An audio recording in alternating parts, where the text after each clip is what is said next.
This program is brought to you by Amico Flooring of Fitchburg, Mass.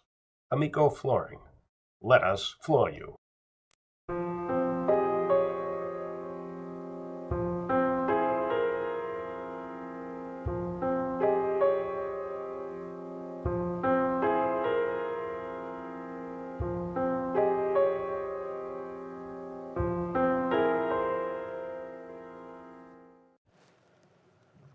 Welcome to another episode of An Inside Job, War on Addiction. As always, I want to thank Carl, Jack, Jane, Robert, Alan, I don't know about that, and Bradley. This is a half-hour show, or maybe a little, no, this is a half-hour show.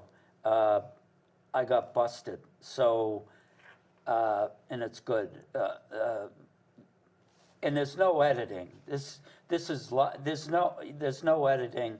This is live in that sense. My name is Ron, and I'm your host. The show is geared toward the epidemic we are facing with addiction. And this is a quote, book by Dr. Gabor Mate. He's an MD. He works with addicts in Vancouver, Canada, downtown East Side. Title of the book is Realm of the Hungry Ghost. And he quotes addiction as biological, chemical, neurological, physiological, medical, emotional, social, political, economical, and spiritual. And I believe this to be true. Okay, so I want to introduce Chanelle again, and she bailed me out big time today because it was a death, and the person that was coming in had to be backing up his friend, and also, I don't know what the reason, but Chanelle bailed me out. She's been so good. So we did two previous shows with Chanelle. One, and it's 14 and 15. This is 19. She had a year in 4 months put together. And right after that, she went back, she began using again. Part of that, I know, and Chanelle may talk about it, was trying to get off the methadone. Some people say it's, and Chanelle says that it's worth trying to kick methadone than it is heroin. You agree with that? Yeah. That's wild. That is wild. And so she went back out in the matter of how many days that you were in the bathroom at what is it? Grove Ave. I lasted probably about a month off of the methadone. Before you picked up? Before I picked up. Okay. About a month. So how many days was it when you did pick up to when you were in the bathroom and you didn't know where you were? That was the first usage. Right. And from that time, from going up to the hospital to that time, you picked up, went up to the hospital, 72 hours, that's what they gave you, and you kept using when you got out of there? Twice after that. Twice after that, and one of those was bad, right? Yeah. They had to Narcan you. That quick. It happened that quick to me. I just talked with somebody, the same thing, and it's booze, when her husband goes out and he drinks the hard stuff, there's no turning back, and proven that point. I hope he makes it. I gave her my number. Who knows? You just hit 30 days. You're back. And that's another reason I wanted to get you back. How is it going now, 1 month back in sobriety, back at the meetings? Better than it was. Yeah. I mean, it's still a day at a time process, and Right. some days are easier than others, and I expect that in sobriety, and especially first 30 days, so the first year is the hardest.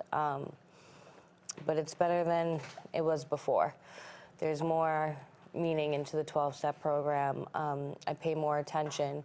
I started step work and with an actual sponsor and completing those steps. I'm doing a lot of journaling about stuff, a lot of groups. So just keeping myself busy.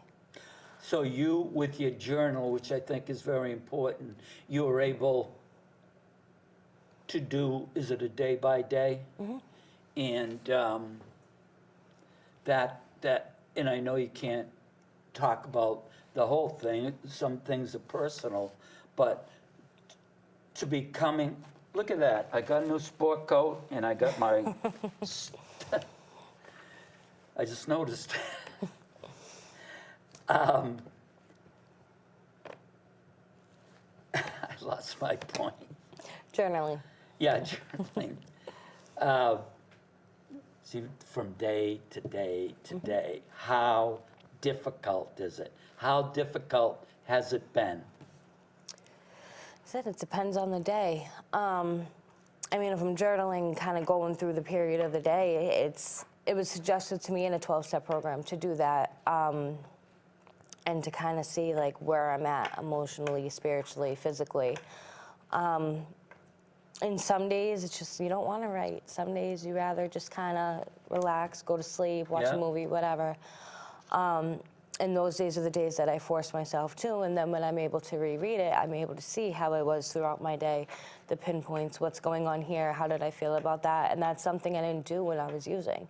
The first time I had my sobriety, that's something I didn't do. So this time it's changing it a little more. I'm able to kind of like list and see what's going on and keep track so I can see my patterns. We were talking a little way on the way up, and we were talking about you, and you were still in the halfway house. You were very upset with some of the things that happened in the house and maybe in AA, and were you pulling back from meetings? I was pulling back, but only because like my mind had kind of already been set. Through was what, kinda- though? I mean, your mind had been set, but, so how long before you picked up was your mind set? A couple weeks. Just I had 2 already weeks. had that mental relapse before I actually picked up, but like I'm someone who went to a 12-step program every day, sometimes once to twice a day, and I just stopped going. And mainly because like I was so set on using and, you know, just aggravated with stuff. And again, that's my pattern though. I'll push myself away from the things that help when I'm getting ready to that point. So I just, like I said, I stopped going. And when I did go, I wasn't paying attention. I wasn't listening. I wasn't trying to hear what other people were saying. I wasn't asking for the help. I wasn't opening up. And that itself pulled me away. So. And the absurdity is that you knew you could be doing all this stuff, calling somebody up. Yeah. Did you have a sponsor at the time? No touch, no phone call? They would try and get a hold of me, and I would ignore the call. Right. I would Right. ignore the text, and that's the thing I knew. I knew to go to back to the meeting. I knew to call my sponsor. I knew to call the women in my network. I knew to try and do some more steps and ask for help and reach out, and all the stuff that I had known and all the stuff I was taught to do at that point, I just stopped doing it, and my mind was set. And I About also the thought consequences? You I knew didn't think of the them? consequences. Huh? I knew them, but I didn't think of them. You didn't think of them. Well, and a lot of that, well, it doesn't apply to me. It's not going to happen to me. I'll be okay. It's only one time. I can control it. And that's where I personally go wrong, is I think I could control it. I think it's just going to be that one time and knowing better. Right, because it never is that one time. Right, never. For us as addicts and alcoholics, There's no one time. there is no one time. You get a taste, and then the guilt, and then whatever else. Your kids were on the line, right? Right? Your kids were on the line. And I've seen it so much. It's so powerful and devastating, what do they say, insidious, that, I don't know, that's where we were. That's what I was. That's what I was. If I got screwed up, luckily I never picked up. But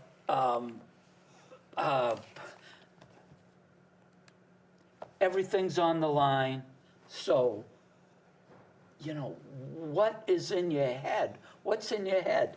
You know, and you said you don't think about it. How much do you think about this was kicking the methadone this I time? think a lot of it. I mean, when you're dope sick, you know you can make one call and one little thing is going to help you feel better and you don't have to feel sick anymore. And withdrawing from the methadone kind of gives you the same feeling, a little worse. So to make that one call and know you're going to feel okay, it keeps your mind going. As for the consequences and knowing things are on the line, like my freedom was on the line, my place to live was on the line, my kids, the people I've gotten close with because they are sober, my job, a lot of things are on the line. And at that point, like my only focus was me and how do I make me feel better. I wasn't thinking of anyone else. I wasn't thinking of the long-term consequences or what I could possibly give away at that point. It was just self-centeredness, like very self-centered, and it's all about me and me, me, me, me, me. And in that time, I forgot of who I was hurting, what I was about to lose, the consequences. And yeah, like I might feel a little better, but in the long run, what's going to happen? And I wasn't thinking of that. It's very self-centered at the time. Yeah, very, that insight. And that's why I came up with the name An Inside Job, because this is it. You tell me what is in the mind of you, not an addict per se. You are an addict, but this is your story. And let me ask you this question. What do you think about the methadone program? I think if used properly, it does work. If used properly, I mean, it's What is improperly? improperly is knowing that your dose is okay and you go up anyways just to give you that not-off effect. So you're still Methadone- using some? Still using? Is that what You you're saying? could be. I mean, methadone is an opiate, but it's not an opiate like heroin is. It's not going to get you high in that sense. Yeah. It's going to make it so, you know, you're not sick. And some people on the clinic go, and they go every day, and they're not working. They're not doing a 12-step program. They're not doing stuff for their recovery. They might be substituting one for another. And then there are some people that are trying, and they're trying to find a job, or they're volunteering somewhere, or they do a 12-step program. They have a network. They're doing steps. They're doing the possible things that they need to actually recover. But methadone, I think it's just, there is a stigma to it, of course. And You mean to society? right, Yeah. right. And I mean, I see society's point of view on it, but experiencing it, if you're taking a proper dose, you're not nodding off, you're doing things for your recovery, Yeah. it does give you your life back in a sense. How long before, let's just say you again, how long would you be on, how long were you on methadone before before you understood that you wanted to get off, which is very, very courageous, because it's easy, I'm sure, to stay in that I don't want to say crutch, but that part of you that's in there, part of your brain, whatever that's saying, all that you can use. These person are screwed up. These people are using in the house. So was it the year and a? When I first got on the clinic, I made the plan to be there for a year and then start to come off. But during that year, do the 12-step program, get a sponsor, become employed, do all these things that'll actually help me in life and in society and in my recovery. And a lot of it was, I get very impatient. I thought I was coming off too slow. I wanted to move a little quicker. I had warrants I had to take care of. That were out of state. And so all those things, and I just decided to go cold turkey. In other words, come down in increments? Cold turkey? No. The other, coming down. It was, they would do 1 milligram a day or 1 milligram a week. And were they sticking to that? they were. I was increased a couple times, and it didn't really help my situation. But they do stick to your plan of coming off. Good. But when you come off, you're still sick. It's not, the first couple doses you don't really realize. But once you hit a certain decrease, you start to feel sick, and your mind starts to go. And you do have the option to stop. But at the same time, I was impatient. I didn't want to stop. I wanted to get off. I wanted to keep going. And like I said, I had warrants I had to take care of. I had to leave state to do so. It was just... A lot of pressure. Right.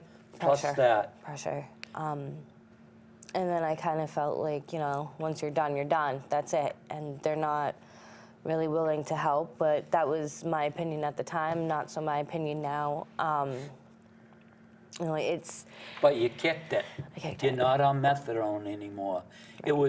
It was a high price to pay, but you're off the methadone. Congratulations. Thank you. And you're working very, very hard. I think too hard, but I'm talking about in AA. You're going to go back there and make the coffee today. You're doing groups at the clinic. Tell me some more of what you're doing right now. You're journaling. Step work. Sponsor? I have a sponsor, yep. She kicking you? She's She's giving me that push, which is what I need at times. And she is taking me through a 12-step program. And the steps have been, there's some I'd rather not do. That's not how that works. We do them in the order that they're supposed to be done. But it's more than just the step work. I think for the addict, we're so used to being outside of society that you're kind of figuring out a way of life, and you're figuring out how to live all over again. And I did have the year in 4 months, but I was very routine. I would go to work, go to a meeting, come home, go to sleep, do whatever. Yeah. And I became lazy, very lazy within my recovery, and I didn't want to do certain things anymore. Right. I didn't want to write after work. I didn't want to do a step after work. I didn't want to get together with other people from my network after work. I wanted to go home and do nothing and maybe go to sleep. And I have to look at it as I would put it in my full energy to get high. I need to put in my full energy in my recovery. And but it's the journaling, it's the step work, it's the 12-step meetings, it's the distractions I'm using without the day that help in my sobriety. And some days are better than others. Some days I do still want to use and the cravings kick in, and then some days I am okay. So it's a back and forth. It's a back and forth thing. Yeah. Again, congratulations. Thank you.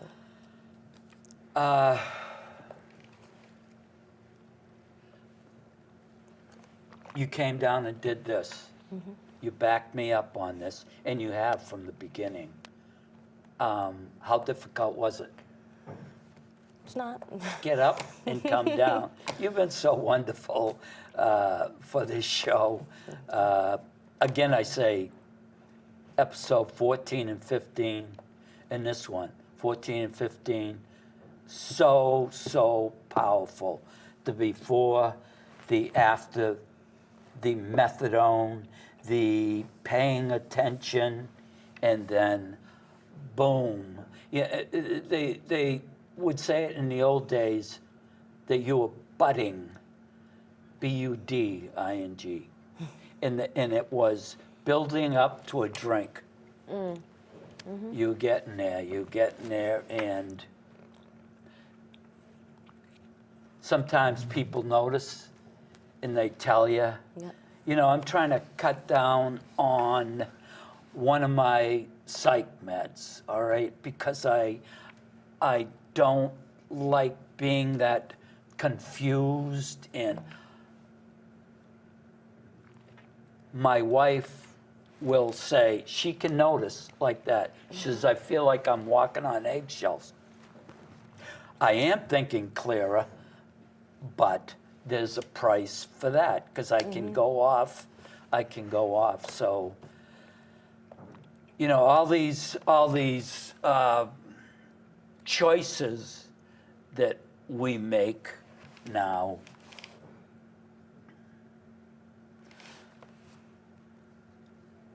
What are we going to talk about now? Are you feeling comfortable? Are you, your bad days, explain those. A bad day. The bad days probably, the same thoughts of, wanting to use and wanting to pick up, wanting to give up. Still? Yeah, Yeah. and it happens. Your month- It happens. I know it happens. It happens within, I've heard people say they have 10 years of sobriety and still Right. sometimes have that thought. But I'm learning, like, that's just a thought. So, I'm in a bad day. I could crave. I could go through something. I could cry that day. I could get mad that day. A situation might happen where, like, all my character defects come into play. But it's getting through the day. And that's, like, sometimes it is a minute-by-minute thing or an hour-by-hour thing. And it's what I'm learning in the rooms is, like, what else can I do? And even if that means, like, I am writing or I am doing a step or I'm talking to somebody about it or I go for a walk, something to distract that mind at that point. But not every day is like that. Some days are better than others. And, like the holidays coming up. Right. That's a tough time for a lot of people. Not just addicts and alcoholics, but a lot of people. And Excuse me, we call it the trifecta.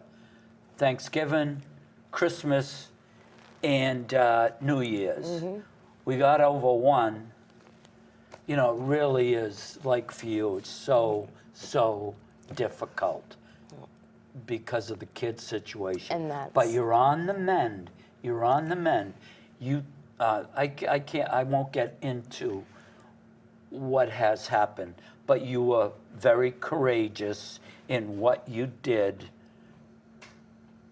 for your children and for him, and that honesty is, and you're doing everything that you can. Go down and get tested, drug tested, to show him that you must have thought that it was done, the whole thing was done after you picked up, yeah, because that was, your choices had taken your husband to a certain point, and it was a bad point. So here you are today. We got Christmas coming. That's a ways away because it's a day at a time. Right. Which I wish I could practice more. But, and I just want to say this. It's one of the sayings in AA, and I don't know about NA. For some, it wasn't for me, but clawing out that day, just whatever's going through you. You know, how do you claw out that day? And then not even thinking about tomorrow, not even thinking about the warrants, the kids, the Christmas, just taking care of today. But it's easier said than done. Oh, yeah. So, and in the beginning, in my experience, in the beginning, you know, saying to yourself, I went out, you know, why not stay out for a little while and then make my way back? Of course, we know that, of course, there is never one, but that choice can end it all, could end it all. And I know a lot of addicts and alcoholics, and I was one of them. You know, that'd be all right for me. That'd be all right for me. I wanted off the universe. Right. I wasn't sober then. Okay, we got 3 minutes. We did all right We did. for impromptu. You are clawing out those days. You're going to make it today, right? You're going to make it today, most likely, and most likely I'm going to make it through today. But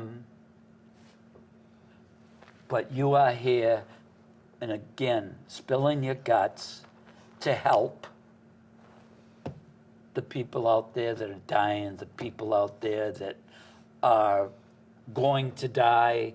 I was talking to a policeman yesterday, and he said, however many years ago, it'd be one OD a month. He says there's 4 a day now. Some of them not fatal, of course, but it's just, the system is broken. It's broken, and something has to be done. Last thing, and it's been coming to my mind, we don't even have the questions, let alone the answers. We don't even have the right questions. There's a lot of money coming in, and the system's broken, so where's that going to go? Thank you, Chanelle. And we're going to wrap that one up, and thank you very much.